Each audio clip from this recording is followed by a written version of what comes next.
All right, we're live.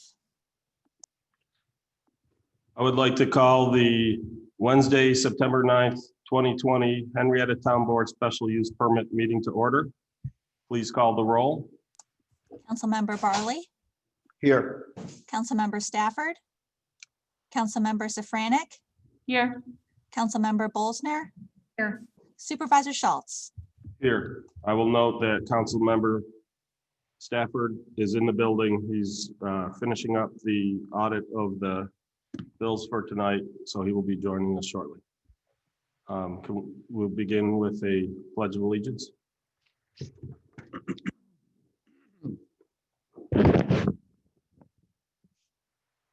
Pledge allegiance to the flag of the United States of America and to the republic for which it stands, one nation, under God, indivisible, with liberty and justice for all.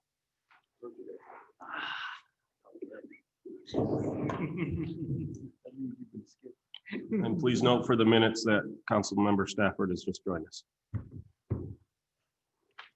So first up, we have application number 2020-023, Riverton Parcel E, Park Grove Realty, Scottsville, West Henrietta Road, to construct a proposed plus or minus 120 unit multifamily community in a planned unit development zone district, tax account number 188.03-1-16.111, or is more particularly described in plans on file in the town clerk's office. We have a representative from Riverton Parcel E. Yes, Mr. Supervisor, Jess Sudol from Passero Associates. Also here with me this evening is Andrew Bodowitz with Park Grove Realty, who is the applicant and developer. Is it possible for me to share my screen? Yes, you should be able to. All right, I'm going to give that a try.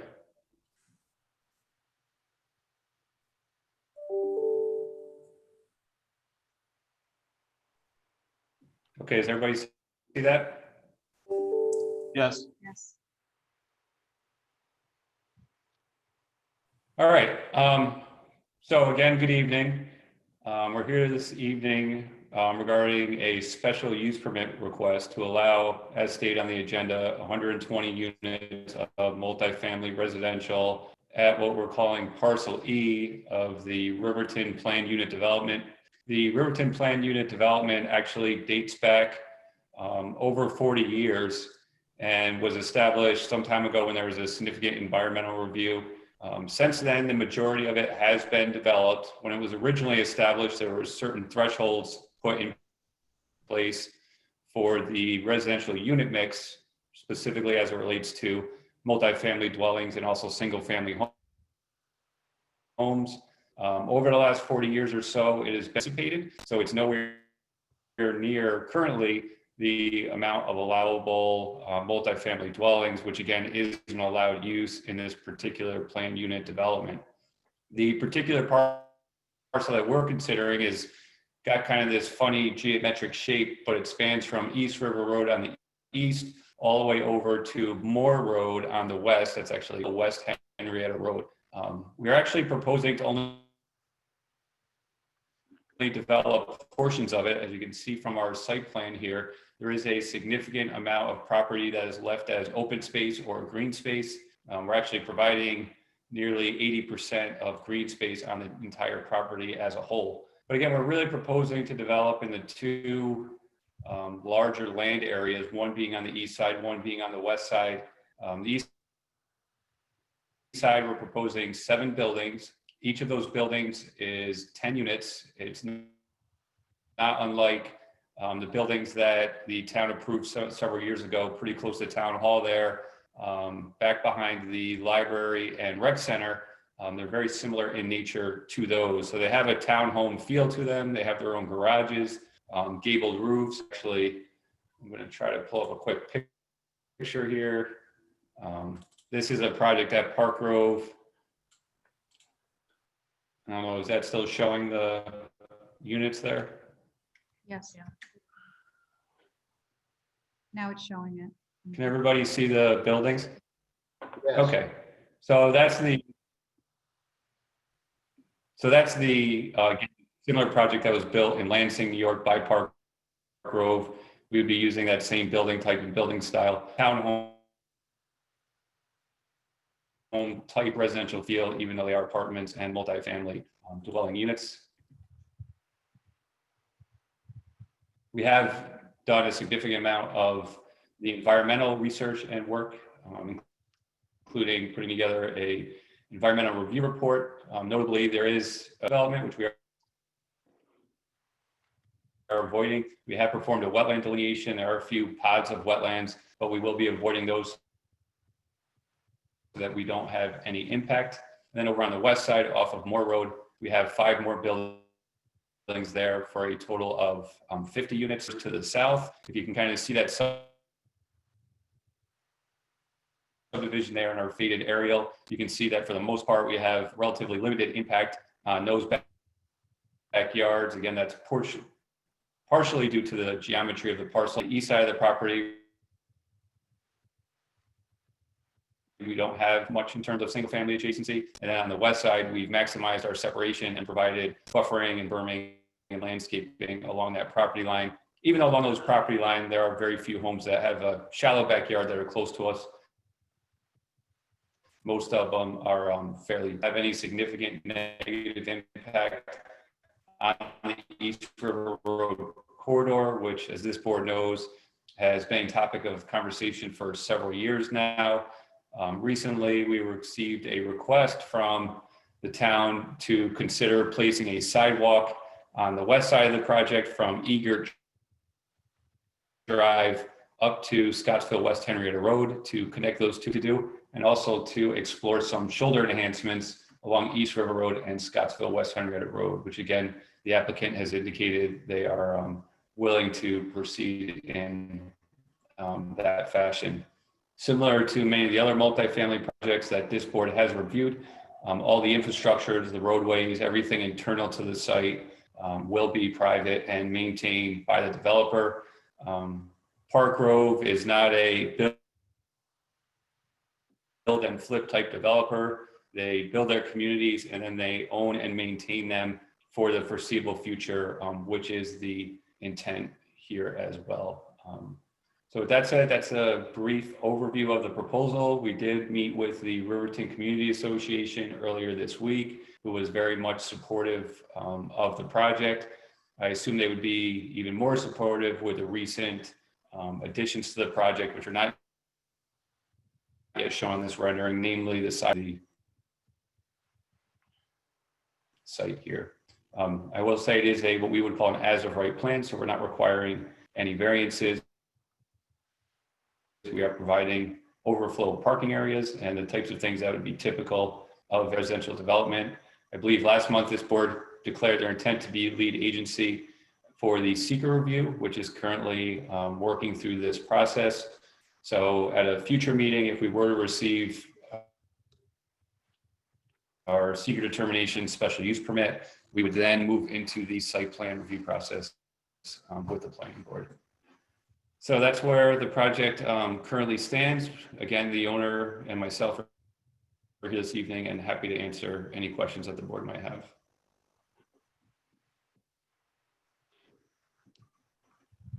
Yeah, so let me just bring up a couple points. Normally in town, you need a special permit in order to get a for approval of a multi-family dwelling. That is not true in the Riverton planned unit development. There is no special use permit required for multifamily. It is an allowed use. However, there is a special special use permit required for any changes to the original plans for Riverton. And by changes, that basically means a lot of, what was submitted was largely concept plans. A lot of it has changed. In fact, I'd say the majority of it has changed over time, but the idea of this special use permit public hearing is to gather feedback as to whether this particular proposal matches the current matches the original plans for Riverton community. So that's the criteria that we must be looking at. In addition, there is also seeker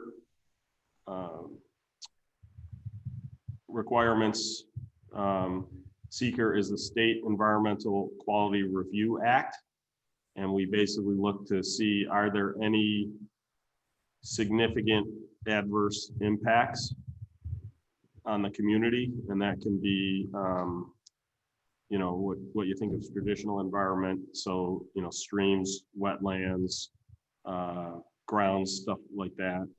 It also means character of the neighborhood, traffic, noise, a whole bunch of other potential issues. The way seeker works is if we identify potential significant impact, the developer has a chance to mitigate them. And if they successfully mitigate them such that there are no outstanding significant adverse impacts, then we issue what is called a negative declaration, or you'll often hear it called a neg deck, which basically is saying that there are none and therefore the project can go forward. If we find that there are some, we would issue what's called a positive declaration, in which case the project would then have to go through a general environmental impact statement process. I will note that we put in our notice to be lead agency for the seeker process, and the 30 days have not expired yet, nor have we received feedback from all potentially involved or interested agencies waiving those 30 days. So as such, there will be no decision made today. I'm not sure we would have made a decision on something of this import today anyways, but regardless, we are not able to, because we can't take any legislative action on this application until the seeker process is complete. But as the public hearing was scheduled, we're going to gather public hearing. If we will most likely, since it's can't be resolved today, we will most likely keep this public hearing open till the next meeting. So there'll be an additional opportunity to provide additional feedback prior to the next meeting, which is when we'd be most likely voting on both the seeker and the application itself. Okay, with that out of the way, you know, one of the things I look at, Jess, have you done an analysis of how much of the housing inside the Riverton planned unit development is currently single family versus multifamily?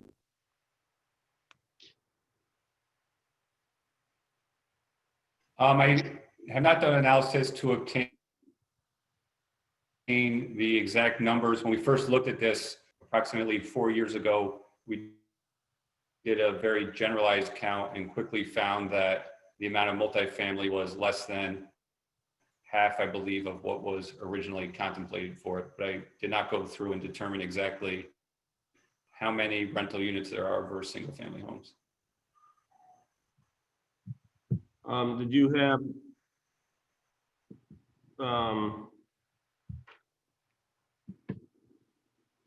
and did you find, so I've been looking, there's a lot of documents. In fact, the first public hearing for Riverton spanned over 2 days. They had to essentially call the meeting at, I think it was 11 o'clock or midnight, and continue the next day. Do you have where that number is in the hearings? By the way, for those curious, the approval from the planning board occurred on September 14th, 1972, and the approval from the town board occurred on September 20th, 1972. So this is an old community. For those who aren't aware, it was sort of seen as this idea for a self-contained community. It was going to be homes, shops, recreation, and part of the idea was it was going to service Kodak, amongst other areas. When Kodak shrank the amount of development they did out here, that had a impact on the direction Riverton went. This second part is based on discussions with a couple individuals. That's more conjecture, whereas the first stuff is in the actual documentation. So, you know, again, it's changed over time, but it was, the original intent was to be a self-contained community. It included the golf courses, or the golf course. It was originally an 18-hole golf course. In fact, I believe some of this parcel here is part of what was supposed to be the front nine. But some time ago, that the golf course was shrunk from an 18-hole course to a 9-hole course. What was the back nine became the whole course, and then this portion here and the areas around it were then opened up for development. Again, that happened, I don't remember how many years ago. As part of that, it was done at the time that Martin Road Park came about, because there's something called parkland alienation. So in order to give up the parkland that was to be the golf course, they had to get new parkland of equal or greater acreage. So, so that's a little bit of the history. Like I said, if you happen to have that location, Jess, otherwise I'm going to keep digging to find out what that mix was supposed to be. You know, unfortunately, sometimes they get very specific. So like in the one document I've got, it actually talks about rental buildings 1 through 6, for sale townhouses, lots 114 through 256, fourplex buildings on, you know, so I mean, the original plan is quite specific, but again, I do know there was an earlier document that talks about the overall design, and one of the things it had in there is what it was expecting from a mix of multifamily versus single family, owned versus rented. I just didn't know if you knew where that was.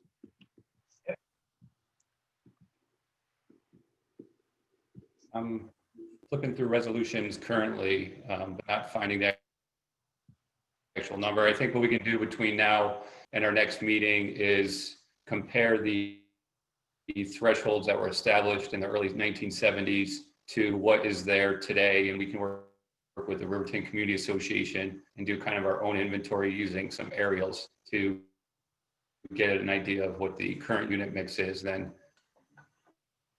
That would be great. Just so people understand the difficulty, when you go back to 1972, none of the documents are computerized. They were all hand typed. They were all scanned in as images, not as text. So it's not like we can just search. You have to go through literally volumes of old papers. So our town clerk has pulled together a whole bunch of them. But you know, again, you kind of just have to wade through them in order to find them. All right, we'll make a note to Go ahead. do that next meeting. I was just saying we'll make a note to do that before the next meeting. Okay, great. So board members, do you have questions? Next meeting, are you gonna be present at the next meeting? Like physically. We would prefer you to be here. Are we gonna be present at the Asking, Jess, as you're cutting in and out, it's tough to fully understand you. I think it would be more, it would be beneficial for us at least if you were present. If that's possible. Not a problem. Yep. I have one question. Are you finished, Mr. Stafford? Go ahead, No, you go ahead. You can do it right now. My question is based on the environmental assessment form. On page 10, EH, it talks about spills. There's 2 spills that are noted here. Say they were closed. They may have been remediated.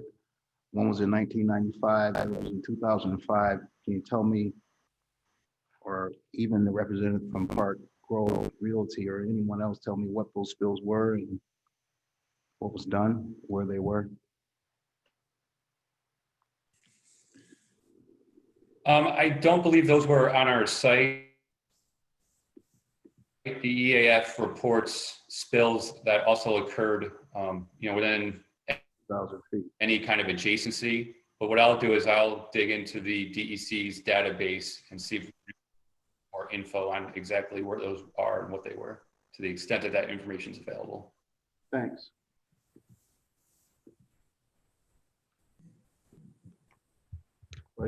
I'm good right now. Lisa, I'm good right now. Millie? No, I'm good. So what I'm gonna do for now, is I'm gonna open it up for some public comment. So, if you could basically raise your hand and then come forward. Okay, first gentleman in the red.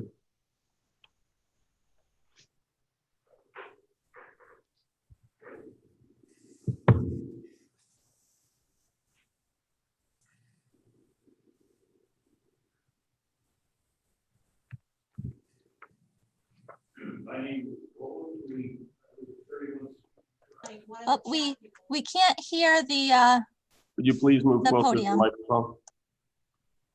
Thank you. oh, I still can't hear. Craig, if you're in We're there, just can you gonna check check if the that audio. mic is on?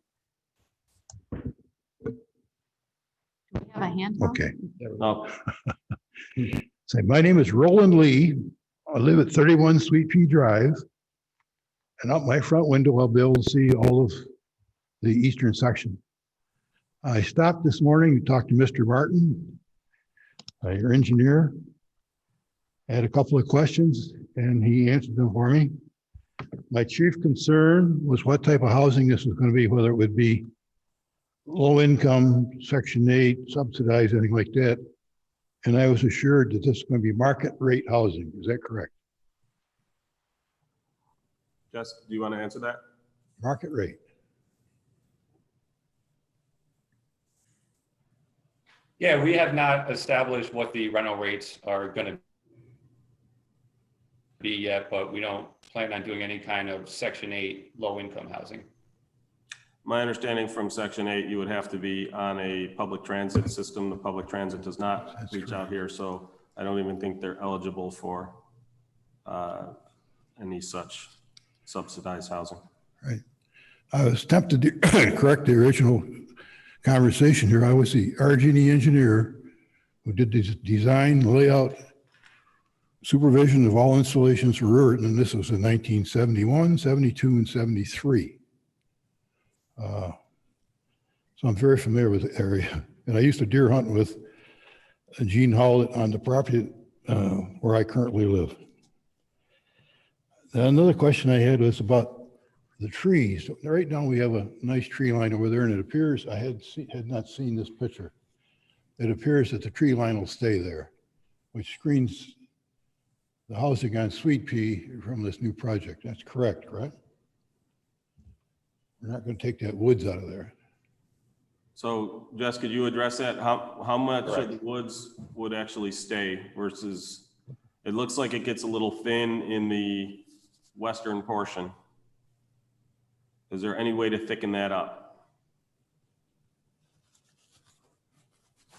Yeah, there's not on the western side in this area, there's not a tremendous amount of existing vegetation, which is why we're proposing the addition of some significant screening. But other than that, the majority of the green space will stay as shown on the plan, especially in the eastern corner there where we have a wetland and we're, won't be very visible at all from East River Road. Now, the eastern portion that I would be looking at is basically a wetland, so I think that stays the way it is. And that satisfies my curiosities. The other concern I have, and I have that where I currently live, is parking. Sweet Pea Drive on Saturday and Sunday nights is a one-way street because people park in the street, driveways are full. 4 houses on the whole street actually have a garage that they use, they all park outside. And I was wondering about the adequacy of parking. If it's 2 or 3 bedroom, you're going to have 2 or 3 cars. Is there any other? So I assume this fully meets the parking code? It's a mixtures of ones primarily. Yes, And you can't count garages as parking. They get full of toys. So that would be the only other thing that's controversial as far as I'm concerned after seeing the actual map here. Is, And I will point out, there is no direct access to Sweet Pea from this development. that's correct. Right, so in terms of, one of the things that there wouldn't be anyone who, if they were short on parking, actually the place they would most likely park would be Miller Drugs. I'm not worried about Sweet Pea. I'm just worried, Right. in general, is there enough parking? So again, that's driven by town code as to the required amount of parking. So I will put a note to the planning board asking them to make sure that they ensure there's adequate parking. Thank you. Thank you. Thank you.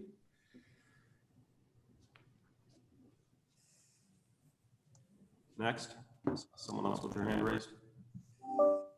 You have virtual folks as well when you're ready. Okay, I had someone, yeah. Actually, well, we're gonna alternate. That will give Craig time to switch the, is there a second? Yeah, go ahead, use the other. So we'll have someone who's gonna speak. We're just alternating which one, so he has time to change the, as I call them, the hair nets on the microphones. Go ahead, state your name and provide your comment. My name is Patrice Allen, and I live at 11 Egret Drive. And my concern is, I've been in my property I built my home 17 years ago. And with the mindset that we were gonna have natural wildlife behind us. And now we're told, it's very hard to see the plans from here. But with neighbors, a big concern is that between traffic, taking those, the wildlife from behind me and now putting homes in behind, where for 17 years we have, and all of our neighbors have had just our backyards. How does that affect us with our everyday, with parking? Because it seems like from what I believe he was pointing at, it comes on Moore Road to Egret, and I'm the second house in. How does that start to affect us, especially with, you look. So the entrance doesn't go down to Egret. What I asked them to do is to connect. There's a sidewalk that comes out at Egret to Moore Road, and then there's no sidewalk in insufficient shoulder. So my request of them was to put a sidewalk along Moore Road so that any of the kids, let's say a kid wants to ride his bike to the Miller store, they'd be able to safely ride up that or walk up that sidewalk to West Henrietta, Scottsville Road, and then come across over to Miller's. The entrance itself doesn't come out down near Egret, but as far as the concerns about the empty field, I mean, that's something that happens all the time with development. Unless there is a conservation easement on a piece of property, there is no guarantee that it's going to stay vacant. Property owners do have property rights. And, again, all those homes on Egret and Sweet Pea and all that were empty fields, not all that long ago. So I understand the concern. And again, we have to kind of play a balancing act between the property developer's rights and the potential impacts on existing neighborhood, which is why when we did the comprehensive land update, we put in a requirement for buffering between multifamily and individual homes. So there's a certain amount of buffering that has to be present before the multifamily dwellings can start. So I know the planning board will be reviewing that to make sure that's the case, and we can even in our approval condition it upon that. assuming, like I said, I don't know we're approving it. I'm just saying if we were to approve it, we can condition that approval upon a requirement that there be sufficient buffer.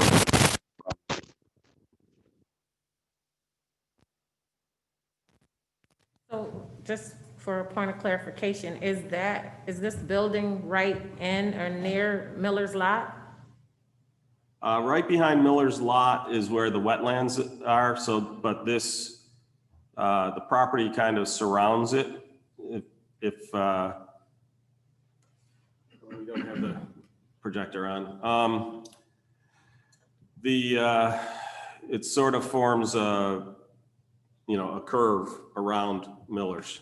If you want to go up to the just screen and take a close look at it. If it's not good on the big screen, there's the second screen facing us has it pretty clearly.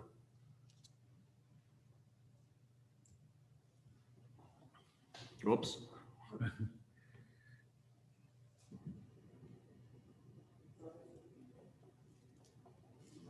Yeah, so Yeah, Egret is down to the south of the western edge. Yeah, because my house is the second one right here. Right. Yeah.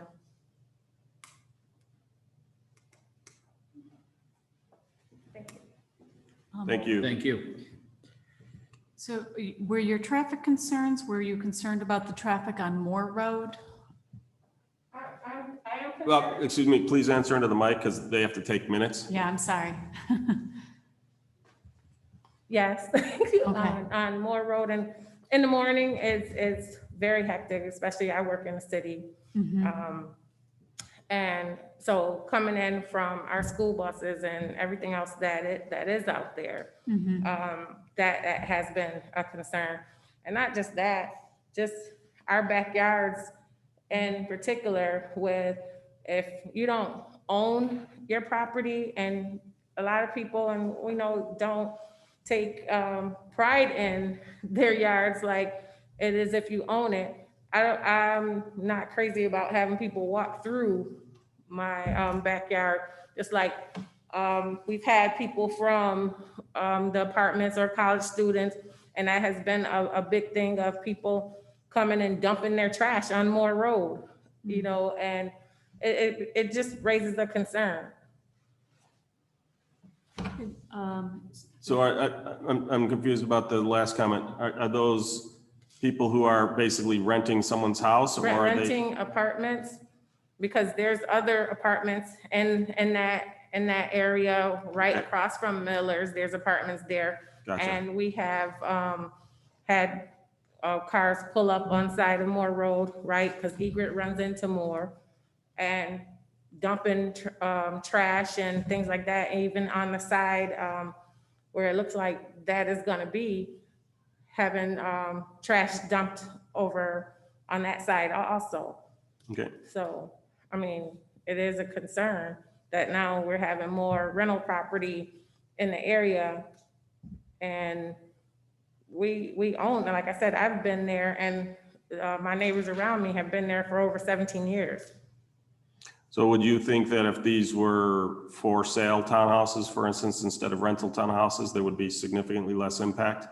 I think people would take more pride in our neighborhood. Okay. Any other questions? The traffic study, that's part of the seeker? Is that part of the seeker? Yeah, seeker won't be able to, basically that's one of the things we'll be doing is reviewing the traffic study prior to ruling on seeker. Okay. Thank you. Thank you. Thank you. Why don't we take an online? Sure. First, you're going to have to listen to me because Heather sent a message saying, good evening. Are these apartments going to be an affordable housing project? Sounds like you guys already addressed that question, but I wanted to make sure her comment was read. Jen has also sent a comment, but she also has her hand raised. So I'm going to let her take the floor if you're ready for her. Oh, she just lowered her hand. I lost Jen. Hold on. I'm just scrolling to see if she shows back up. Okay. Okay. She said she does not want to speak. She just would like me to read her comment. So Jen said that the original intent also was supposed to include 28 acres of wild area 2, which was just destroyed in parcel A. Yes? So, oops, sorry. If this last of the wild land is gone, how does that fit with the original Riverton plan? Does she know by any chance where that is documented? If let's put it this way, if you have that or know where it is, if you could send it to me at supervisor@henrietta.org, it would help me narrow the search, because again, there's a lot of documents to go through. She seems to say that she was having an issue with her computer. So hopefully, Jen, you heard supervisor's comments there to send that information on to us. Oh, she said she read it in a 1971 article and she will send that to you. Would you like a person with their hand raised, or are you going to go back to in-person people? We can do one with the hand raised. Okay. All right. So I got Jane on deck. Jane? Yes, I am here. Can you hear me? We can. All right. My concern is the traffic at the intersection of Scottsville West Henrietta Road and East River Road. With the advent of Howlett Acres, traffic has increased appreciably. Now we will have another road coming out, 2 roads coming out right near that intersection. And I can see a real backup traffic problem there. Any thought given to a traffic light at that intersection? So that is a decision made by the county, as it's a county road.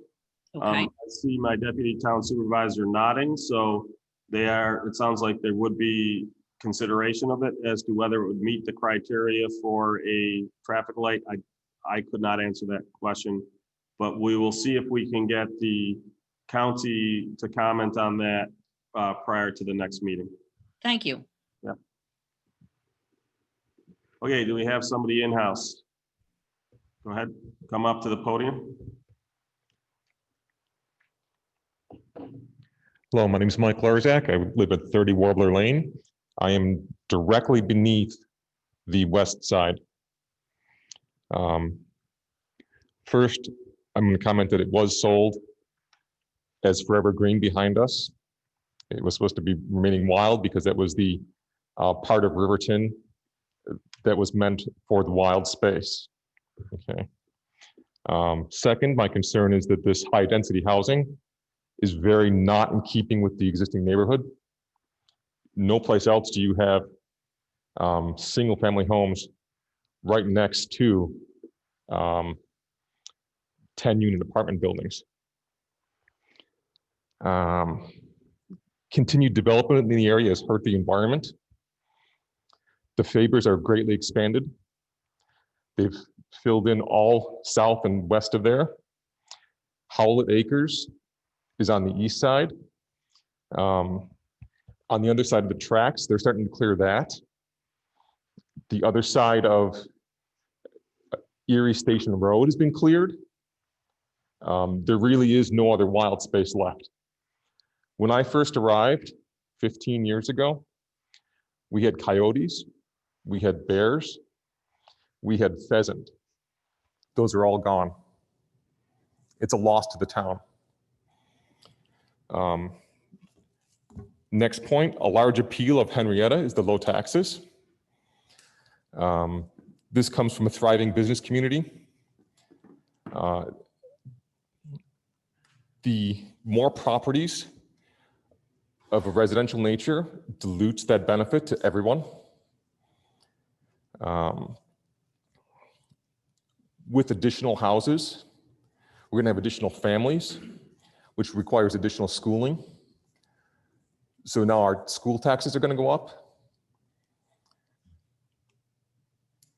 Eventually, I feel like we're going to end up like Greece, where they have 11,000 students, very high taxes, and a mall. I'd prefer not to be there. Traffic is an issue already. Other people have mentioned it. I'm going to reiterate that. Coming out of Scotts Wen onto East River in the morning is very bad. I'm going to also mention again, people cutting through yards. We have issues with that today. It would get much worse if we have 120 people, 120 family units behind us. Furthermore, and the last point that I think is the biggest hit for us,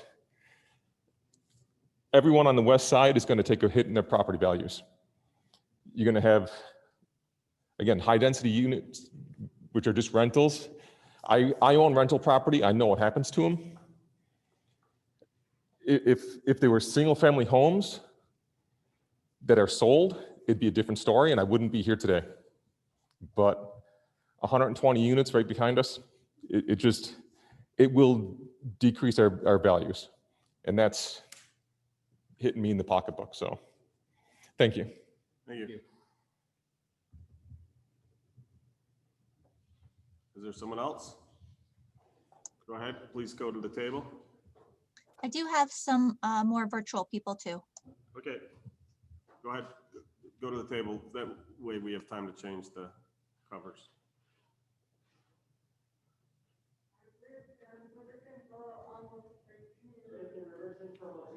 Hold on 1 second. Do we have a microphone for the interpreter? On the table. Craig, well, we're gonna need to put it on a stand. I'm happy to help if you need, but, so the individual needs sign language interpreter, so we must get a microphone here for the interpreter.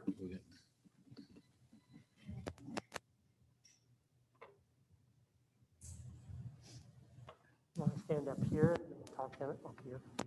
All right. Get her name. Again, I've lived in the area for 17 to 18 years.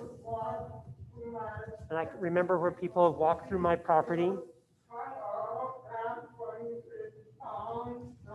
You know that animals have been wild in the property. I've watched deer and fawns.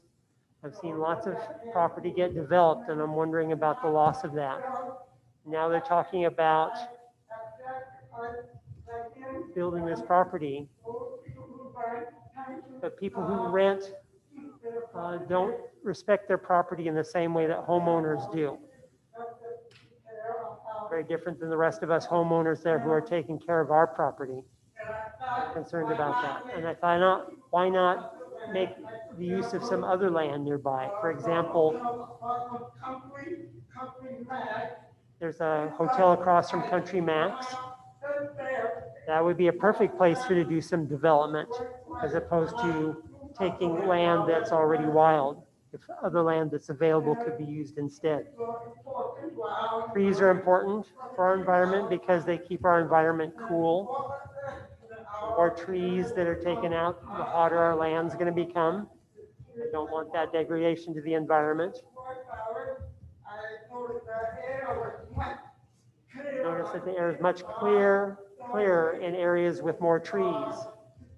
And we are already destroyed enough of the environment as it is. Departments will bring more light pollution as well. It would be nice. Houses do keep their own lights, whereas apartments tend to have brighter lights. I live on Hummingbird Way, which is right across from that. I'm disappointed with that because I would like to keep the nature natural, like to keep the trees.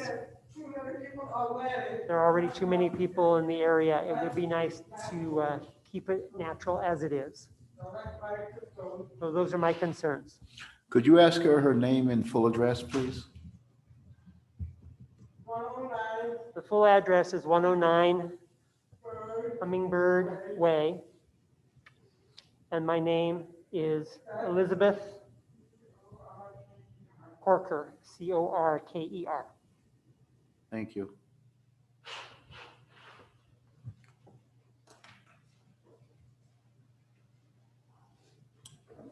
Becky, we're ready for the next online comment. Thank you. All right, so this is going to be TX Smith.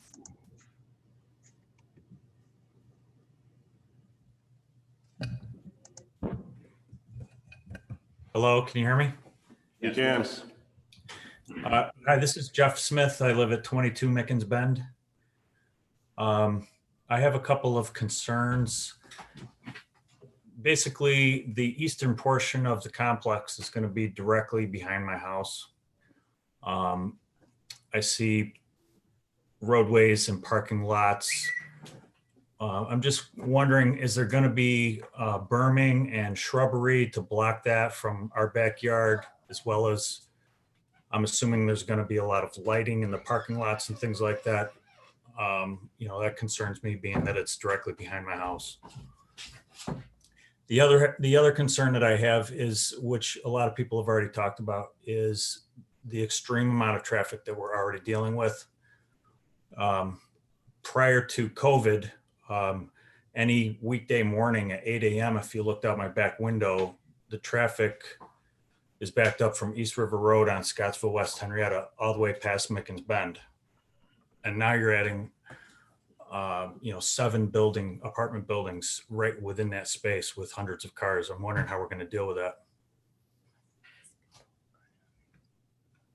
Okay, so a couple comments. One of the things in terms of traffic, and it doesn't necessarily help the local traffic right exactly there. I will just note that one of the other things this town board did a couple of years ago is we created a traffic development district for East River Road, so that basically as development comes in and brings new traffic, there've been a lot of development, including most of the houses where you folks live along this corridor, and they pretty much all have to empty out onto East River Road. And it's the same problem further north.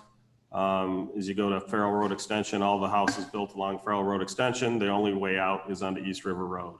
To preserve River Meadow Drive, all those areas, the only way out is onto East River Road. And then compound that with some new industrial construction, and East River Road is probably one of our more problematic, well, it's definitely one of our more problematic, whether it's the worst or not, it's debatable, but corridor in the entire town. So we created a district that basically, as they put traffic onto the road, they either must make corrections or improvements to the local area right there, or they would contribute towards a fund that is making general improvements along the entire length of the corridor.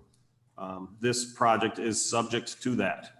Now, again, I'm not promising that would fix the issues that you're seeing today, and that this wouldn't exacerbate them. That's one of the things that we're going to see from the traffic study.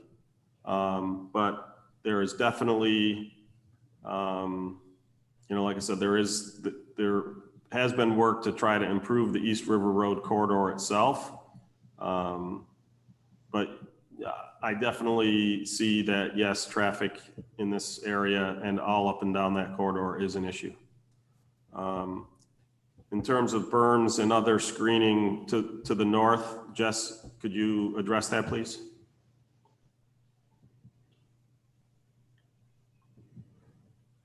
You're muted if you answered. Mr. Supervisor, actually Jess had to take off, so Tim Harris here with Pastoral. Sorry to kind of jump in here.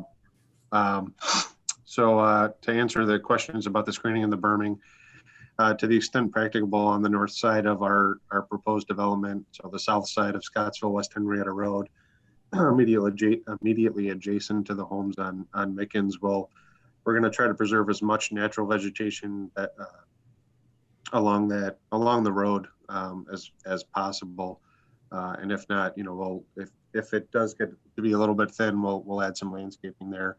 To address the berms, there's a wetland there, so we got to be careful of drainage. We'll take a look at that, but I think the natural vegetation that we're saving will provide some buffer. As far as lighting, I think that was the other question that was noted.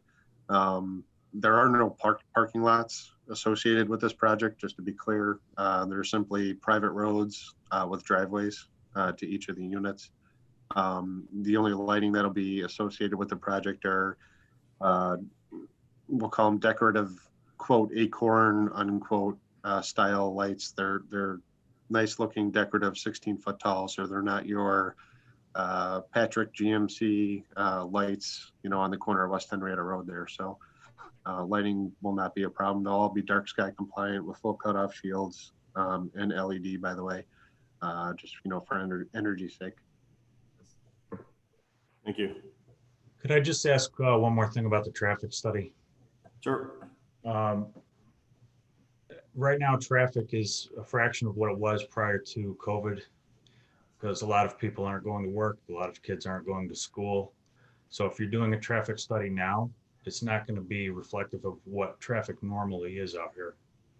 I'm just wondering, is that the case? It's based on how the traffic is flowing now, is how that study is going to go? The way so obviously traffic engineers are very much aware of that.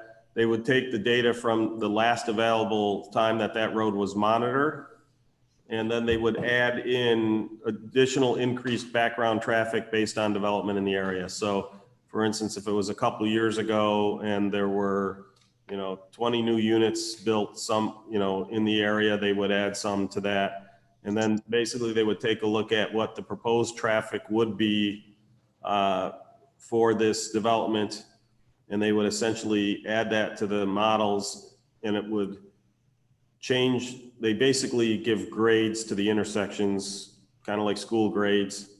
And if it degrades the intersection, especially if it drops a couple letter grades, then they've essentially failed, and that would be considered an adverse impact. So they would have to come up with some way to mitigate that. But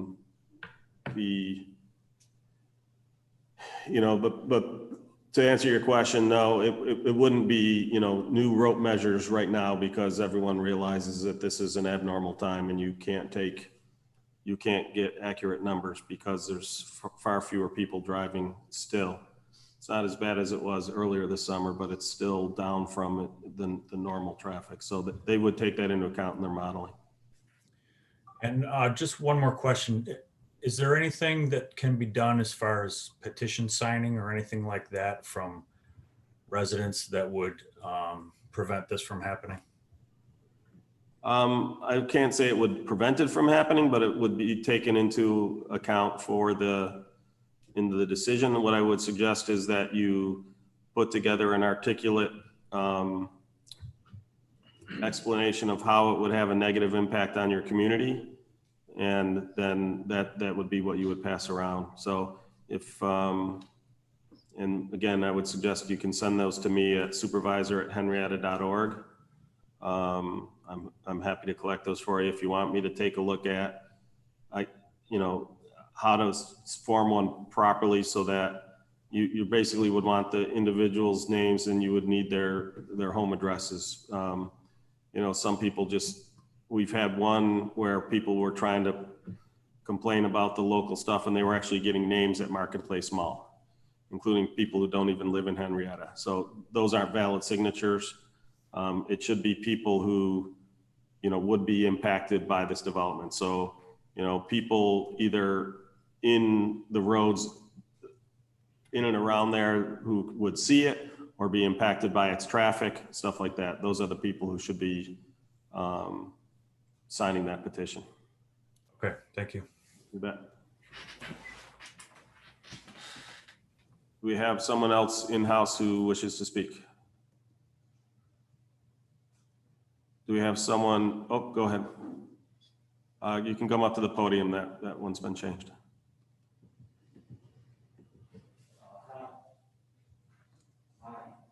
Oh, hold on a second.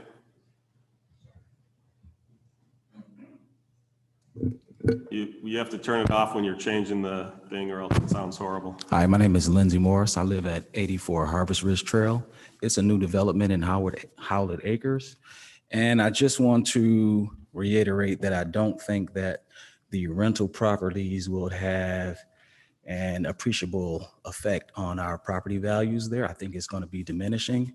And I just wanted to reiterate that. One thing I haven't heard anyone talk about is the effect on crime rates. that these rental properties may bring into the neighborhood. So I don't know if Seeker is going to do anything as far as a statistical analysis on crime being brought into the neighborhood, and also how the rental properties might affect our home values. Has there been anything done as far as a statistical analysis? So in terms of crime analysis, I'm not familiar with, and I can double check with the Monroe County Sheriff's Office that there is a significant increase in crime in apartments versus individual properties in town. I can ask them if that's the case. I'm not aware of any. In terms of the effect on home values, I can tell you our assessor hasn't seen that. I know there's neighborhoods where there's a lot of rentals nearby, but again, we can certainly take a look at that. If you have hard data that suggests that there is an impact, I'm happy to have you share that. Again, you can email it to me at supervisor@henrietta.org.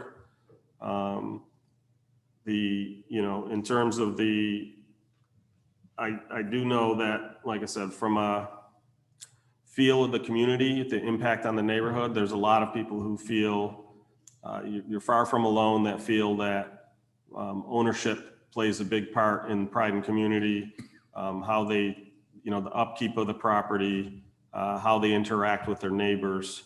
So again, I'm not diminishing all the stuff on rental versus ownership. There are some demonstrable effects, but a lot of the other negative effects from a data standpoint seems more perceived than actual.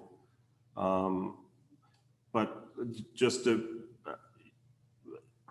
for clarity's sake, in terms of if these were individual homes, individually owned, would you still have an issue with this development? I would have an issue for traffic's sake, but not for as far as the impact on the community, right? And as far as a depreciating effect on my home value. I don't think that would be related. Okay. Appreciate that. Anything else? Does anybody else have questions for him? Okay. What was your address again? What? That's 84. Thank you. Do you have anyone else online, Becky? I sure do. First, I have some comments to read. Heather has a comment. She says that she agrees with the woman who expressed concern about additional rental property. We have similar concerns and have also noticed those in our neighborhood who do not take pride in the neighborhood when they are renting versus owning. And then I have a question from Mary. She wants to know when the traffic study will be done. Traffic has increased on East River Road with Howlett Acres, and adding more road accesses on Scottsville, West Henrietta Road, and East River will greatly increase traffic and increase chances of accidents. Tim, assuming Jess isn't back, Tim or Jess, I'll say, do you have a completed traffic study? We do have a completed traffic study. It was reviewed by the town traffic study reviewer, McFarland Johnson. We did receive comments the other day to that. We are currently addressing those comments. There was nothing that was, I'll say, unaddressable or kind of a red flag. They were very, I'll say, benign comments, for lack of a better term. But I can say the intersections that were excuse me, analyzed, we're not failing by any stretch, according to, excuse me, my kids just ran in, according to the ITE manual. So, so that kind of summarizes our traffic study to this point. I hope that answered the question. So do you know what the grade is on that intersection of Scottsville, West Henrietta Road and East River? Give me 1 second and I can look it up. The beauty of doing this virtually, right? It says it went from a B to a C. So it does go down one grade. It does, yeah, but so a level of D or above is considered a functioning intersection, obviously E or F. Just like you mentioned earlier, Mr. Supervisor, in school, an F is a failing grade. I've never gotten an E on a report card, but you know, A, B, C, or D are certainly functioning. Obviously A is better, but no. So that's The point being there would be an impact if it's dropping a letter grade. You know, do you know the change in approximate wait time? Oh, I just had it open. It was a few seconds. It wasn't that long. Bear with me 1 minute. I apologize. I don't have it. See this, Steve? have it. I don't, yeah, that'd be great, Lisa. I don't, Yeah, I don't. it was, yeah, it had to be shared in the Dropbox, which had to go to your tablet. That's fine. Okay. So I just got it recently, so I haven't had a chance to look through it and find stuff. So thank you, Lisa. So it looks like it goes from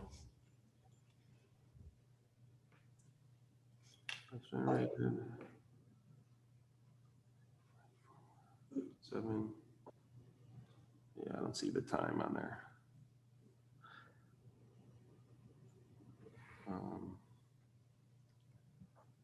Delay. Okay, here we go. What? It depends on the direction you're going, but it's only a few seconds. You know. Oh, it's about 12. I read it that, so if I'm going eastbound. Yep. Right. No, I'm reading the wrong thing. Wait, Yeah, so for East River and Scottsville, West Henrietta, for example, eastbound between, you know, today's conditions, it's got a 28.2 second delay. In the future, under developed conditions, it's 36.8. So, right, so it goes up 11 to 12 second wait at the eastbound on Scottsville West Henrietta Road. It doesn't have much effect for East River Road, which makes sense since, well, I take it back. What is, oh, it's the through left is what it kills. So it goes from 10-second delay in the evening to 27-second delay. So that's significant. And again, the overall intersection, it's 11 from 11 to 24 in the evening. So it looks like the impact is more on the returning home from East River Road. Primarily in the southbound direction. So as you know, as people are trying to get in. Yeah, so that's not insignificant.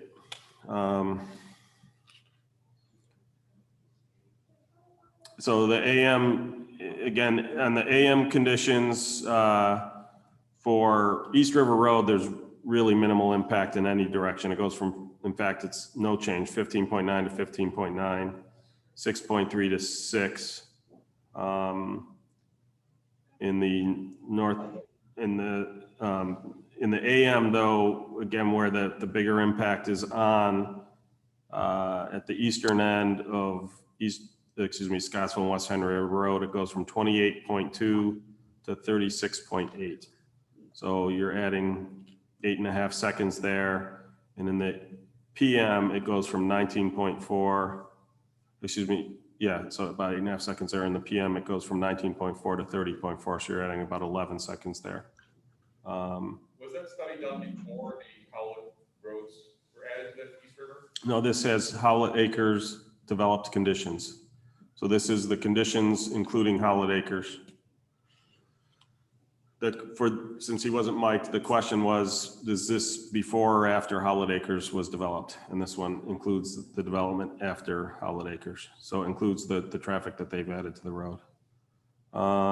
Let's see, this is if it were signalized, then it would go from, let's see.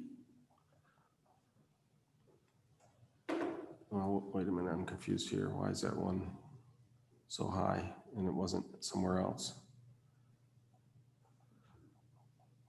I'm not clear where the 725-second delay in the current conditions are.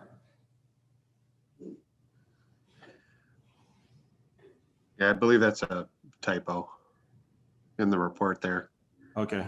But again, we're revising the entire report to take into account all McFarland Johnson's comments that were received last week, I believe, or late last week. So we are working through that. So it looks like if it's signalized, it eliminates those issues. Currently eastbound is 25.8. It would go to 26.8 with a signal. Again, I don't know what that number was supposed to be. Well, probably 25.8. And it goes. Well, these are, 0.8. well, just to be clear, that the intersection was East River and Erie Station, which is signalized currently. Oh, that is East. Oh, I'm sorry. I'm looking at the wrong. Yeah, there's a couple different intersections. So the table 1 is East River and Scottsville, West Henrietta. Table 2, East River and Erie Station, excuse me. And then Moore Road, Scottsville, West Henrietta is table 3. So. Yep, no, I see it. Yeah. Have you had preliminary discussions with the county as to whether they would signalize that? No, the next step in the process is to submit this to the county and the state, Erie Station being obviously the closest state road, and then East River, as you mentioned before, being a county road. So once we get the comments addressed, that's the next, step in the traffic study review process for us. So, so that's what. Does the traffic study include any analysis of if that were signalized? Yeah, so we'll do a traffic signal warrant to see if a signal is warranted based on MUTCD standards, for the Scottsville West Henrietta Road intersection, East River Road. Judging by the volumes, I don't believe that would be necessary, but obviously we'll include the warrant in our report, in the revised report, like I mentioned, and then submit that to County DOT and State DOT for their concurrence. So one of my issues that I have with most DOTs is they have the standard as to what requires signalization. And I will use as an example my street, which is Brooks Road. I find it hard to believe that we generate more traffic than Scottsville West Henrietta Road, and yet we do have a traffic light. Now, some of that was probably historic back when there was an operating significant hotel on the corner. Now that hotel includes a lot of student housing, and therefore they ride a shuttle bus instead of vehicles. But the point being, that intersection is created very well, and there are other places in town that, whereas they might not warrant it from their threshold standpoint, the public would absolutely be better served having that. The perfect example of that is Martin Road and West Henrietta Road. The state DOT just put down their analysis that it does not warrant a traffic light. Anyone who's ever been through there knows it feels it does. And in fact, they say, oh, well, it only averages 2 to 3 accidents a year. Well, that's a lot as far as I'm concerned, and especially since some of those accidents have included fatalities, including fatalities of children. One accident that includes a fatality of children is too much as far as I'm concerned. So I don't know how the county will be in that regards. What I do know a lot of times is that they won't require it in that regards, but hopefully they wouldn't oppose it if it were to potentially go in. So we'll see what they have to say, and that's one of the questions that I will raise with them is if the town required it, would they allow it to go in? The county appears to be more reasonable about that than the state does. If the state seems to be, if it doesn't match their numbers, they don't want to do it, even if it's not going to cost the state anything to put it in. The county seems more reasonable about that, so we'll see what it has to say. But I'll tell you, in looking at this traffic and knowing the traffic in that area, if this were to go in, I would very much be interested in seeing a traffic light. Now, one of the concerns I do understand that DOTs have is how does that affect the traffic light just to the north? a double traffic light, if they're not synchronized, can cause issues. So, I could understand if they object to it for that reason. But, like I said, when I look at the deltas in these times, that's a lot when you're trying to get your kid to school, when you're trying to get to work on time, when you're trying to get home at the end of the day. I realize it's not a failing intersection, but to me, that shouldn't be the standard. It shouldn't be pass fail. So I guess that's all I have to say on that. Mr. Eckert? Good evening, board members. Craig Eckert, Deputy Town Supervisor. I just have two kind of questions for Tim since I have him on the line here, and it stems from the questions in here. Tim, if you can answer, when were the traffic counts taken for the traffic study?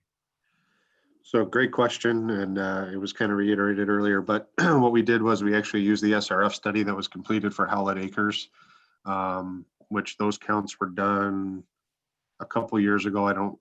Forgive me, I don't remember the date off the top of my head, but we used their developed conditions and their existing conditions and kind of, applied the county DOT growth rate factor to those to kind of bring their numbers to 2020 numbers, or what they would be, pre-COVID, and then applied our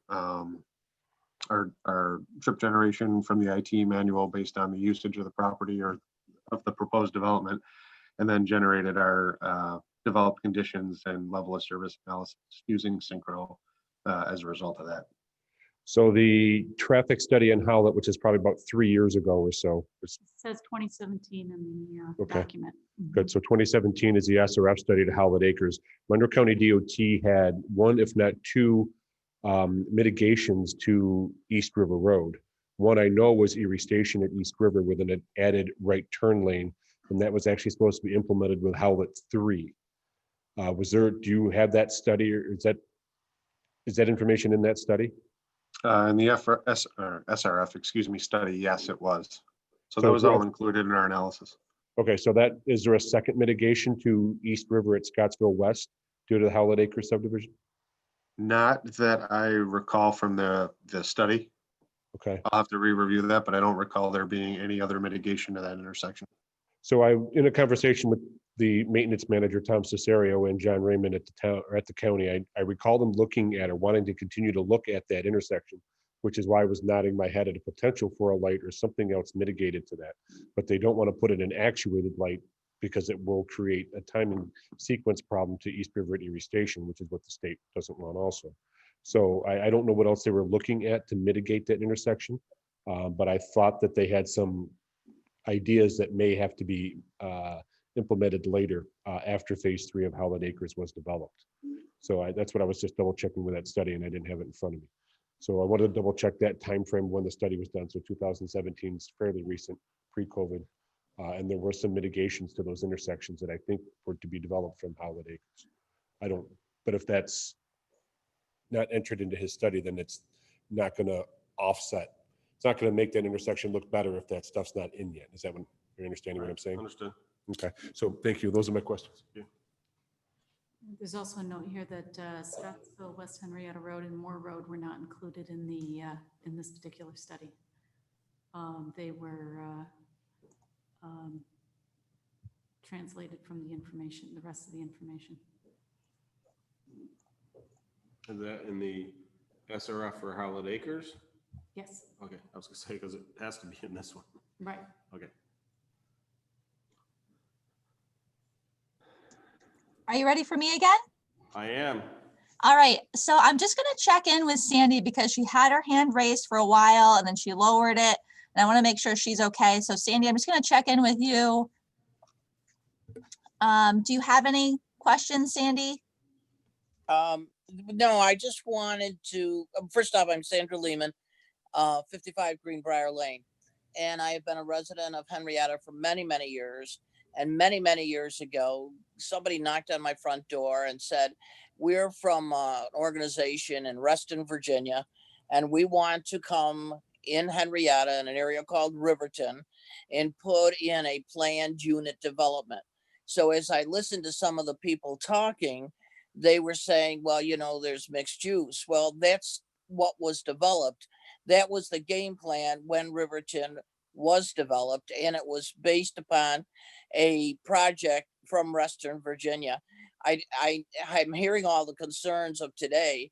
And, you know, one gentleman said, well, other areas aren't like that. And that's what I thought, well, clarification is that's why they came to Henrietta. That's why they knocked on everybody's door to explain what was going on. And what we have today is the residual of all that conversation many, many years ago. I think traffic should be a consideration. You know, everything can look nice. I think, you know, putting things at the end of yards to, you know, to intercede the traffic, pursuing traffic lights, but I don't have any questions. I just wanted to give that history that when Riverton was started, it came in as a mixed use development for those that maybe did not know it, and otherwise have a good evening. Thank you. Thank you, Sandy. There's a hand in the back. I also have some things to read, if you'd like to Go ahead. hear that. All right, so this is from Sarah. She says, good evening, this is Sarah Jones. We live on Moore Road, directly across from the West Side Development. We are also concerned with the traffic. It has already increased dramatically over the years on Moore Road, and this will add to it. There are multiple accidents each year at the intersection of Moore and Scottsville West Henrietta Road. Trust me, we see them over and over, even if they are not reported. As someone mentioned prior, the amount of garbage we pick up on Moore Road from motorists going by concerns us when there will now be more. My husband picks up at least 5 large trash bags each spring as it is. We are also concerned for the wildlife. There's a family of deer that live over there that have been forced out from other areas, specifically Howlett Acres. If we take this from them too, we have no idea where they will be able to go. To add with my point on traffic on our corner, the telephone pole had to be replaced because it's been hit that many times. Thank you. And then I have one other traffic related comment. So I'm just going to read that as well from Mary. She says she is concerned with the distance between Scottsville West Henrietta Road and the road from the new development. They seem close and close to Mickens Bend. And I don't know if you have any comments or you want me to read. I have one more thing to read. Go ahead. It's from Jay. It's a question. He says, can a letter be sent to all affected residents giving them an option to vote? COVID has made this difficult to try to put together a petition. We can't go door to door. And I'm just going to read this as well, just because I got the floor. Jen wanted to mention that it's already mixed use.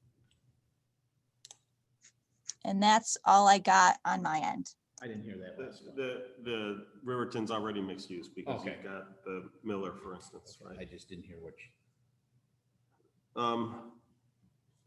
Okay, we had a woman in the back. Craig, the podium's ready for use? Okay.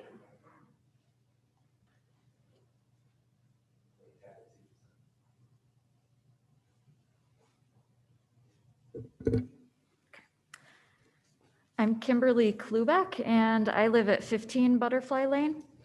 Moore Road is right behind my house, and from what it looks like to me from the plans, the entrance to this new development would be directly across from my house. I have 3 children, and the entire street of Butterfly Lane is primarily young families with children who walk, ride bikes, walk dogs, and there aren't sidewalks there either, which I know they're talking about maybe putting them in, but riding bikes with children through the bike paths, crossing Butterfly Lane, it's already, traffic is crazy over there. Having an entrance in that location would be worse as far as I'm concerned with pedestrian traffic. Any of the recreational parts of Riverton, you have to walk up that street and the cars are already flying down Moore Road at high speeds, and this is daily. When we first moved here, we built our house, and the Ryan Homes developers told us that was preserved lands and it would never be built on. I'm sure they were just trying to sell us a house, but that was partially why we built there. And in the amount of time that we've lived there, we've seen the majority of the area being cut down, and some of it's still just tree stumps and there's nothing there. The country-like setting is really what drew us to Henrietta. If we wanted all of the traffic and housing, we could have easily chosen a house in Greece. And we didn't for that reason. We don't want to live on Ridge Road. The other thing that I'm worried about is a lot of the housing in our area tends to go towards college students. Owning it or renting it, it doesn't seem to matter. And we don't want to live in a college town either. This is a family community, not a college community. If this has to move forward, I'm wondering if senior housing might be a better option where it would make the community still feel like a safe community and not a college community. And then lastly, somebody mentioned earlier about the RCA approving this or agreeing that this is a good idea.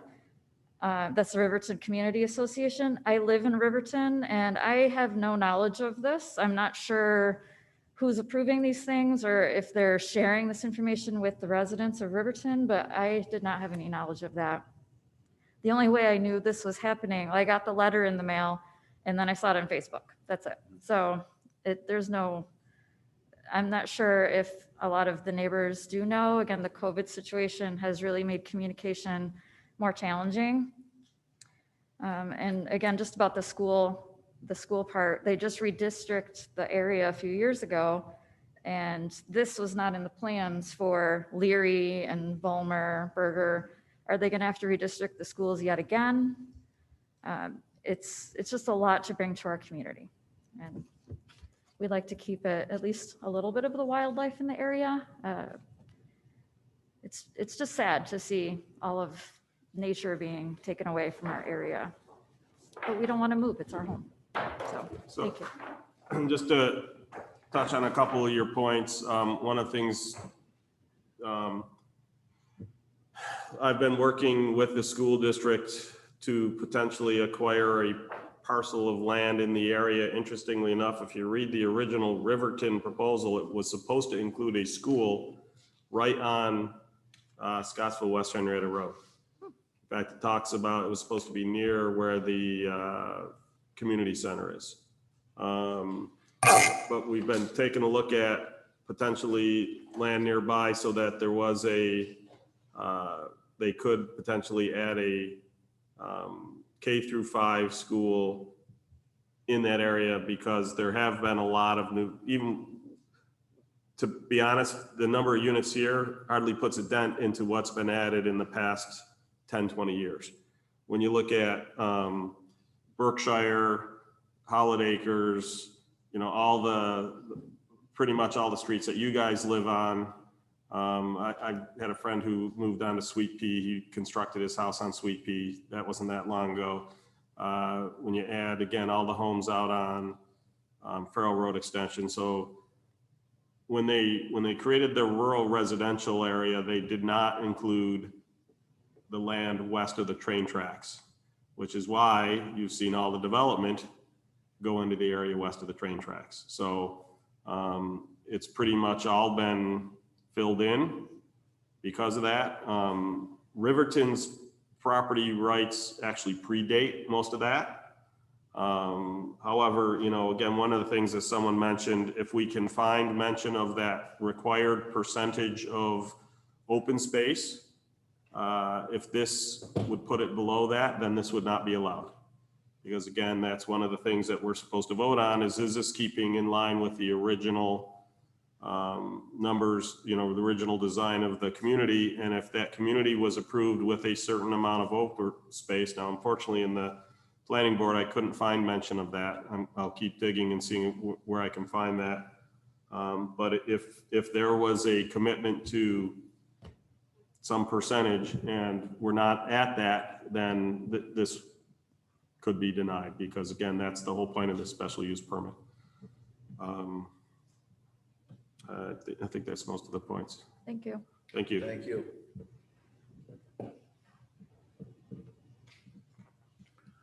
Anybody else in the crowd? Anybody online?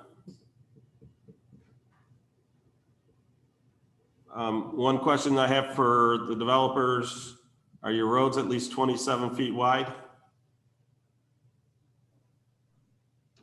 I believe they are 26 foot wide with the gutter, which conforms to Appendix D of the fire code.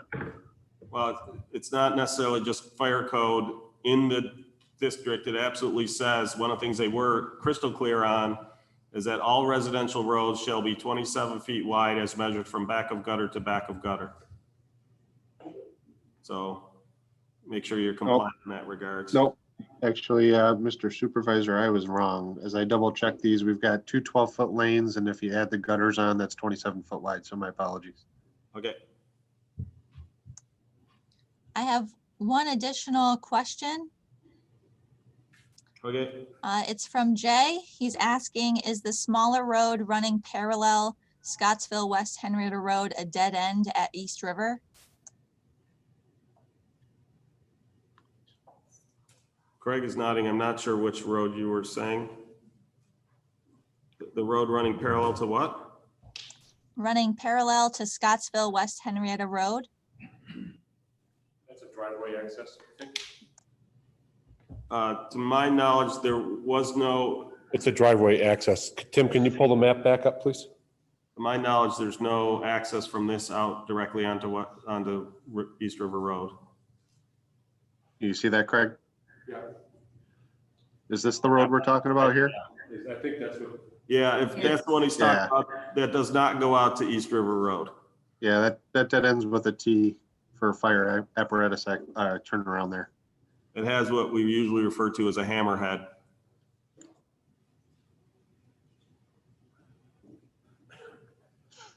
And just to kind of, I guess, expand on that, same thing on the east side, there is no connection between the two. There's just nothing but green space between the two, so.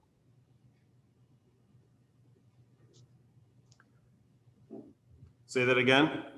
My apologies. Just to be clear and expand on that, there is no connectivity between the east side and the west side of the proposed development.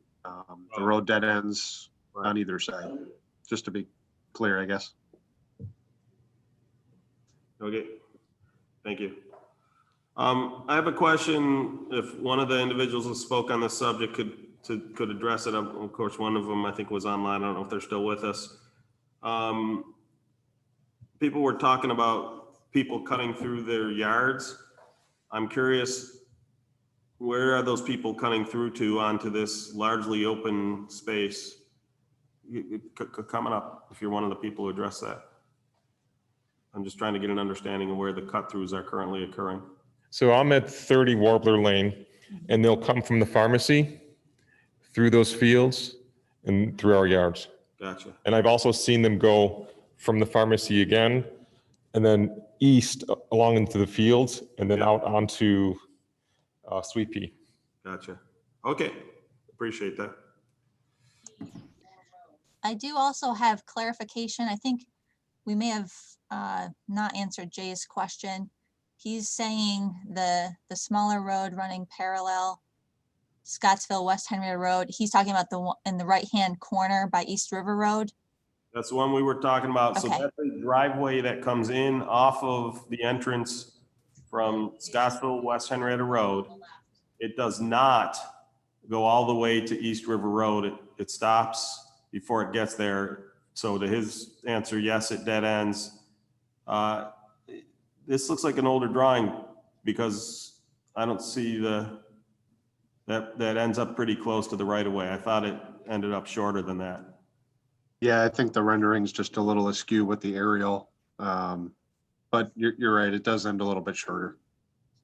Because that was one of the early comments, is that when it was first drawn, it was shown going right up to the edge of the road. So we may have seen an update of this that doesn't appear on this map, because again, that when we were looking at that, we wanted it shortened so that it, oh, is this the drawing that was with the original application? No, Mr. Supervisor, it was not. This is a rendering, well, it's a rendering based off of some of that, but we've since made some adjustments and actually designed things a little bit further since the set you've seen, Okay. which was submitted to the town engineer for his review, Mr. Martin. Okay. Well, I'll put a note for the planning board to make sure they pay attention to that, because I wouldn't want it to get too close to the right of way of, Yeah, absolutely. No, we agree. Absolutely.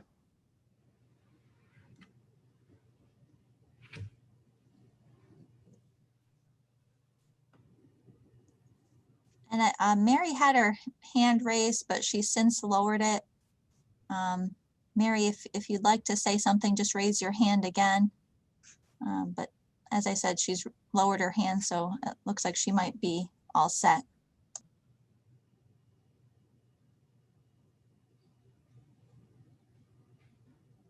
okay, any last comments?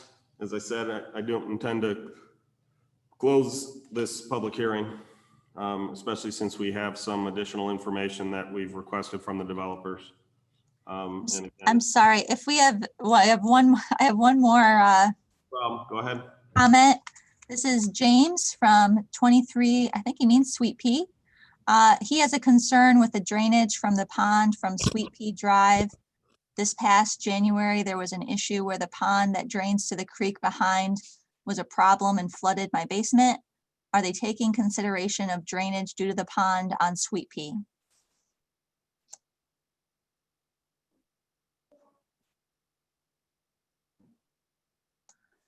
Oh, and it looks like they do have their hand raised. It looks like they'd like to chat if you'd like to speak with them.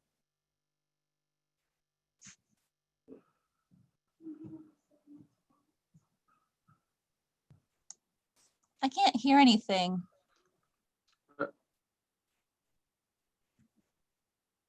Mr. Supervisor, would you like me to address the drainage or?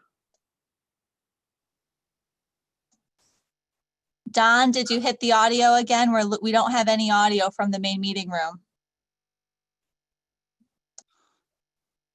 He's fixing it. Can you hear us now? Yes, I can. Thank you, guys. Darn it. Sorry, so I missed that after talking about the, That Tim asked whether I wanted him to address the drainage concerns, and I said yes. So go ahead. I can hear you now. Yeah, so as far as the drainage onto both the east and west sides of the proposed development, excuse me, we'll be meeting New York State DEC requirements, which require a reduction of runoff from the proposed development, from the grass areas and the impervious areas, roads, pavements, rooftops, et cetera. And in addition to meeting those DEC requirements, the town actually has a more stringent requirement of a reduction of runoff by 20%, pre-existing runoff versus post-construction runoff. So our ponds will be designed such that they will meet those requirements as well. So that should, that'll obviously, the ponds are designed just to contain and detain or retain, excuse me, just some of the runoff from our properties and our proposed development. So I'm not entirely sure if there's a different pond that was being referred to in the question, but I can just speak to our development as it relates to drainage there.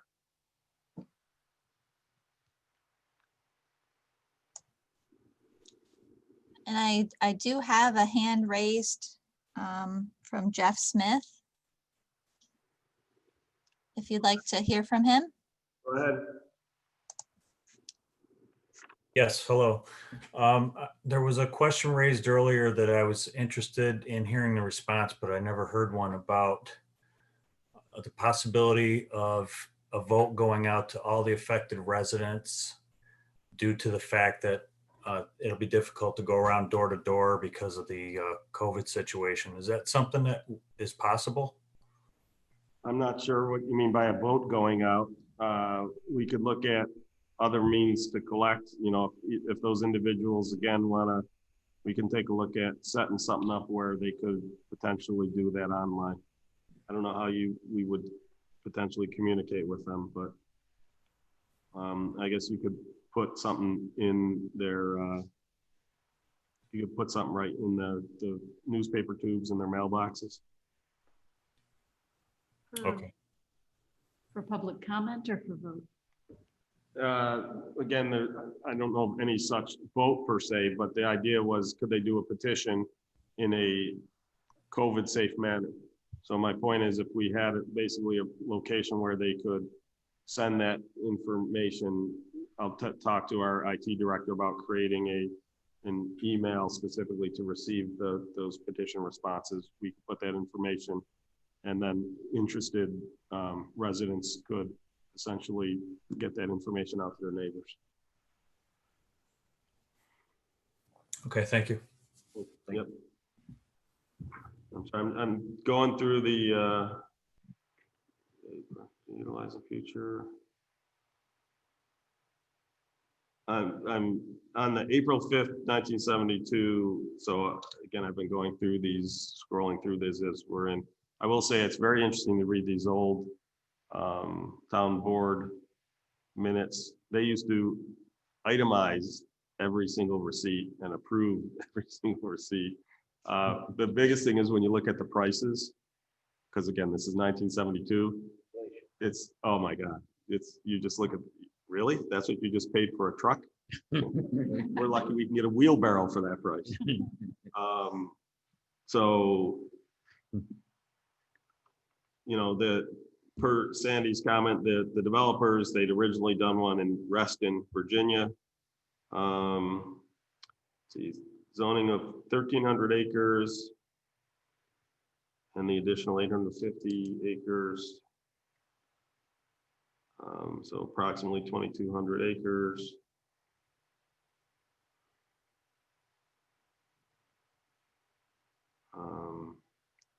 Low, middle, and high income housing plus recreational, educational, commercial, and industrial uses are strictly complied with.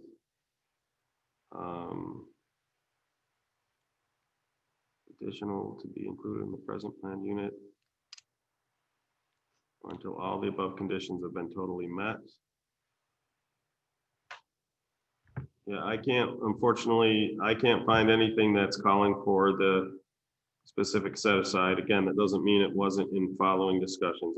I'll keep searching.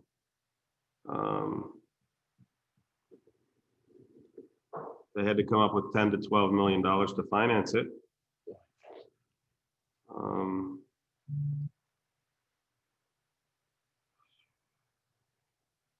Yeah, again, we'll keep researching this, see if we can find out that numbers, but I haven't seen it yet. That doesn't mean it doesn't exist. So again, if anybody has anything, don't remember the exact acreage of commercial.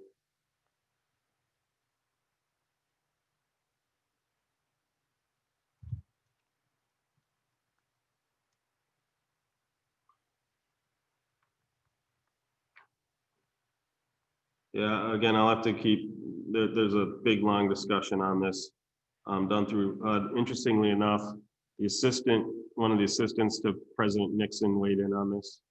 We have a letter from the White House. Wow. I don't know if that makes it, you know. Interesting. It makes it interesting. So again, we'll keep searching, see if we can find that, because that obviously plays a big, that could potentially play a big factor here. And depending on what the numbers are, it could actually play a interesting part of parcel A when they come before the town as well.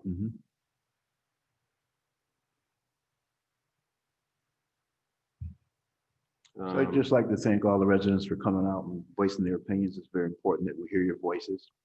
We take everything you say under consideration, and thank those online also. And we'll try to get answers to all your questions. Thank you. Thank you. So I will move that we keep this public hearing open and continue it on Wednesday, September 23rd.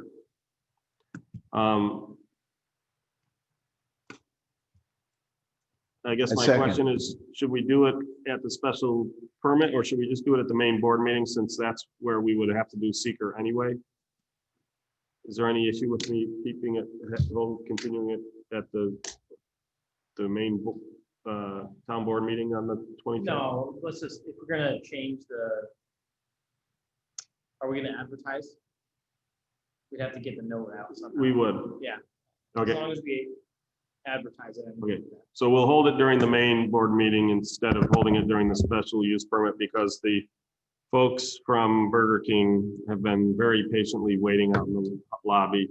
We probably should have done them first and gotten them in and out in the future. I realize it's numerically out of order. I don't know if that creates an issue, but thank you again for everybody who's come, and we will certainly weigh all of these factors and we'll keep you up to date. And like I said,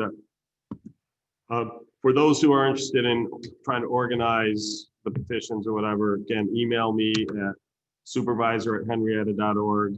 I'll talk to our IT person. We'll try to get that put together for you to help facilitate safe petitioning during COVID. Okay? Thank you very much. Thank you, everyone. Thank you. And thank you, Tim and Jesse and Absentia. And again, if you guys could be here in 2 weeks, that would be beneficial. Thanks, everybody. And yeah, we'll see you in person in a couple weeks. Great, thank you. Okay, next up, we have application number 2020-024 and 25, Burger King Donahoe Management, 4799 West Henrietta Road in an industrial zone district, tax account number 175.03-1-3.13, or is more particularly described in plans on file in the town clerk's office. Special use permit application 2020-024 is to operate a restaurant with the drive-through. Planned hours of operation are from 6 a.m. to 2 a.m. 7 days a week. And application 2020-025 is to have outdoor seating. Can you please state your name and your affiliation? Good evening. My name is John Clark. I'm with the DDS Companies, and I'm here tonight on behalf of Donahoe Management. Donahoe Management is the owner of a 5.2 acre parcel located at 4799 West Henrietta Road. It is adjacent to the existing Wendy's on the south side.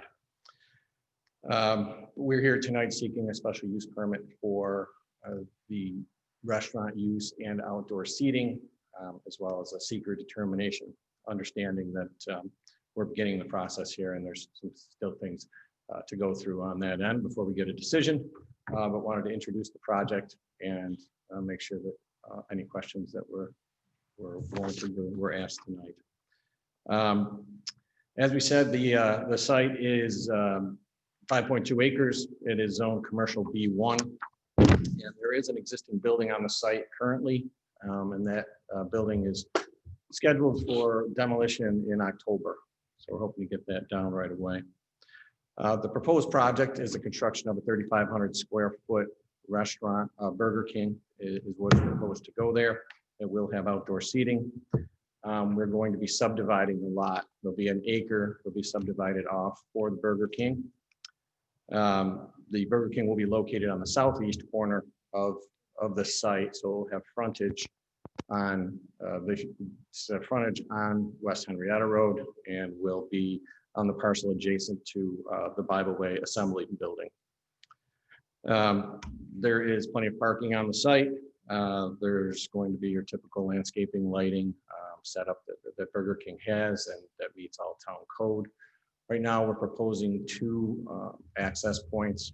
One would be from West Henrietta Road and the other would be from Lehigh Station, as this parcel does have frontage on Lehigh Station as well. Public utilities are all within the right of way of both Lehigh and West Henrietta Road. So we'll be pulling new water services, new sanitary services to serve the new building. Stormwater will be collected in catch basins and piped underground to bioretention areas, 4 bays, extended detention ponds, and ultimately will outlet where it does today, which is the existing 24-inch storm line that runs in the West Henrietta Road right of way. The seeker process has been started. We have turned in a long form EAF. The traffic study is underway. We're waiting for results of that. And we have received a letter of no impact from SHPO for the site.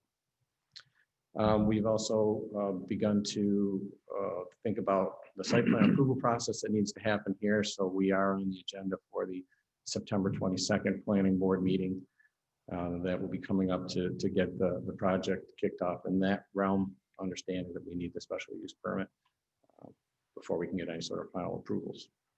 Here with me this evening is Janet Rivas and Dan Watson, and they are from JSC Management. They represent the franchisee in this particular project. So they're available to answer any questions that you might have about the operations of Burger King. So with that, we'd be glad to answer any questions you have. Great, thank you. I know one of the questions that was asked previously when we were looking at this from a conceptual standpoint, and I assume that the franchisees can answer this. There had previously been some approval for a Burger King on Lehigh Station Road at Kenneth. Yeah. And we were just wondering, is this instead of that location? I honestly wasn't aware of any approval before this. This is the yeah, I'm not really sure, to be honest with you. So, I mean, from, one of the comments made is that Burger King wouldn't approve 2 stores immediately. You're talking them not within a mile of each other. Right. It was my understanding that Burger King gave approval for this site. They gave their actual approval for this site and never gave an actual approval for the other site, and that the franchisee moved forward with potential, with the approvals and getting the site to go there without having Burger King offer that. Gotcha. actual Okay. approval. Yeah, I mean, the main tenant on that site was to be a Taco Bell, and the Burger King was the secondary fast service restaurant, but I just wasn't sure if we just wanted to make sure we weren't seeing. I didn't want to get caught by surprise that there's suddenly 2 Burger Kings right next to each other. Yeah, no, they don't let them build Burger Kings that close to each other. Let me ask this, can you hear Becky, can you hear the gentleman from Burger King answering questions? I can. Okay, great. Perfect. Okay, board members, questions? Within the last week, I saw the new concept drawings of what they consider a new Burger King with increased drive-throughs and no seating. How much seating would be in the restaurant? Yeah. Roughly 80, 87. Okay, so it's going to be The like sitting will be the same. It will be the same capacity for the restaurants. We will be allowing sitting with major distancing, but it will be the same. Okay.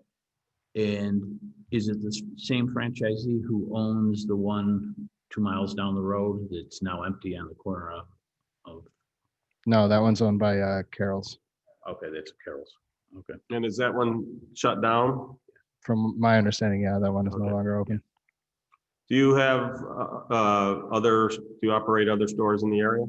Yeah, we operate one on Humboldt Street in Rochester, Mount Read Boulevard. All of the local malls are ours, and Farmington, New York.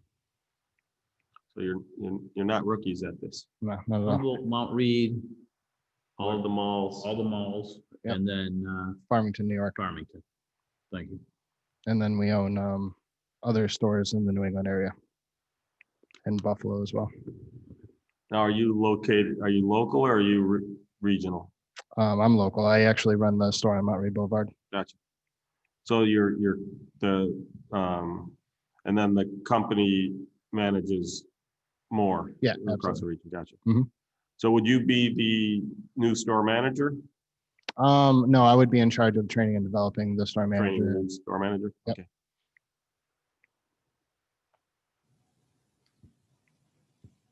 One of the things to point out, we're only approving the special use permit for the Burger King.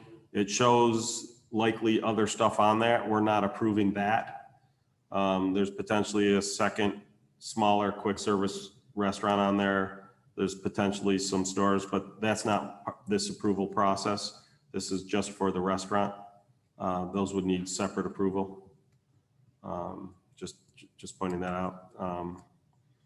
The overall site plan would actually be done by the planning board, but as Burger King is the first the first portion of this site to be developed and requires a special use permit. That's why we have the lead and seeker on this particular one.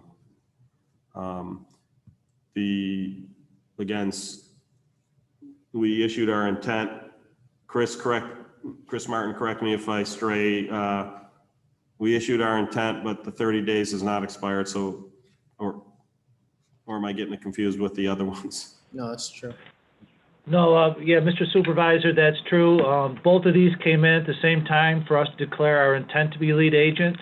So we cannot vote on this until the next town board meeting when those 30 days are up. Okay. But we can get our questions in, and as this one is a little bit less controversial than the last one, I don't have a problem closing this public hearing when we're done here. Other questions from the board? When you were looking at the map, the Burger King is going to go in the building closest to Wendy's? No. No, it's going to be the other one. The other one, okay. Will you put the map up again? Yeah, can you bring the map? It's up the one again? closest to Bible Way. Okay, Yes, it's the one down closest to Bible Way. Yep. so to the to drive-through south. is going to be towards the back of the building? Yes, the drive-through wraps around. It's a double drive-through. We have enough spaces, stacking spaces for 14 vehicles right now before it even gets its way back toward the parking lot. So it's a good long stretch of stacking. So what are those other buildings that are there? That's, those other buildings are planned to be, So again, to my knowledge right now, it's concept. I don't think they've put forth any tenant, but you were looking at potential commercial buildings, so a store, stuff like that. The one close to Wendy's was the smaller quick service restaurant that I spoke of. okay. But again, those are currently conceptual. As those plans solidify, they would, if it requires a special use permit, they would come before this board. If it doesn't, they will, either way, they'll be at the planning board as part of the site plan to get approval. Yes, right now we're proposing office space back there. And whether it's build to suit, I'm not sure, but that's the intent at the moment. But yes, the QSR to the north along Wendy's does not have a tenant, and it's on our understanding, we cannot get a special use permit without divulging the tenant's name. So when that becomes the case, then we'll be back in front of this board. It's not necessarily that divulging the name, it's that you have to have more specifics as to what the layout's going to look like. And without knowing, you could build something and hope that you find a tenant that fits it, but that's not usually how the quick service industry works, as I'm sure you're aware. So it looks like there's several entrances planned. Is there an entrance off of both West Henrietta and Lehigh planned? Yes, we have the entrance off of West Henrietta that you see there. We're proposing an in and an out. Obviously, that will have to be approved by the DOT. And then we're proposing an entrance off of Lehigh Station, one that would service the QSRs up to the front of the property on West Henrietta. But we're also proposing a second entrance that would service more of the offices up to the west of the parcel. So yes, there are a total of three. But the intent would be that the two would service the QSRs. So one of the comments that came back from the county was a desire, and it's because they're two different property owners, it's just that. If Wendy's was willing, whether they reconfigure and come in with that entrance, because the Wendy's entrance just to the west of that intersection is problematic for the county road, because people come in and then immediately hit the brakes, which causes backup into the intersection and the potential for an accident. So the county would love it if Wendy's went on board with this and they closed that north entrance from Lehigh Station and instead came in through this development's entrance. And then there was a connection from that parking lot into Wendy's. Yeah. But again, that will require, in speaking with Donahoe Management, they had no issues with that, but obviously it's up to Wendy's. So we'll see what happens. I believe all the traffic that exits from Wendy's has to go, south. So if it exits onto West Henry. on West Henry Road, it has to turn south. It's possible that this new entrance will be far enough south that they'll be allowed to make left-hand turns. With that said, I think the exit, the way they have that drawn with the clear exit out to the Lehigh Station is, in my opinion, preferable for those going northbound.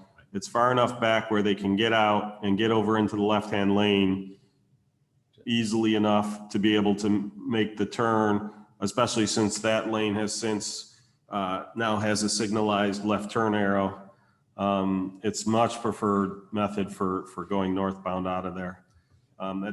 So it's, as he was saying, it's there right now, they're talking about a left and right out, but it's distinctly possible that the New York State DOT will require them to have right turn out only onto. That's up to the New York State DOT. Any other questions, comments? Sure. Mr. Clark, John, you mentioned demolition would be in October. If approved, how long would it take for the building to be? Well, the thought would be as soon as we get approval that they would like to break ground. So at some point here in late fall or early winter to be able to break ground and start building and potentially be in the spring. Okay, thanks. Do you think you'd be able to complete your site construction so that it's not a muddy mess all winter long? That would be the intent, get it closed up and get it in nice working condition so they can actually do some work on it over the winter. Great. And potentially how many employees would service this site? I would say like a maximum of 30. It would depend on obviously what the volume ended up being, but we're projecting it over $2 million. So probably anywhere from 25 to 30. Thank you. Any other questions? Becky, are there any questions online? There are not. Okay, as mentioned earlier, because we will have to complete seeker prior to taking action on this and the 30 days is not up, we will be tabling the actual decision until the 23rd at the earliest. But seeing that all the questions have been answered, I see no reason to keep this particular public hearing open. Can I ask one more? I'm sorry. Oh, absolutely. Sorry. No problem. When these stores are built, do you use local labor or do you bring out of towners in? Local labor, yeah. It's local labor. It'll be built by local labor. Okay, thank you. And by local, we mean within the 6 county. Yeah. What is it? 6 county area that they require? I don't know what it is, but Thank you. Monroe County and all adjacent counties. How's that? Right. Yeah. Thanks. Okay. Thank you. Great. So, hearing no objection, I will close this public hearing and the determination on the application will take place again at the earliest on the 23rd. Thank you. Excellent. Thank you very much. Thank you. Thank you. That concludes our agenda for applications. Hearing no objections, I will close the special use permit meeting for Wednesday, September 9th for the Henrietta Town Board. Second. Becky, I guess we should terminate the feed.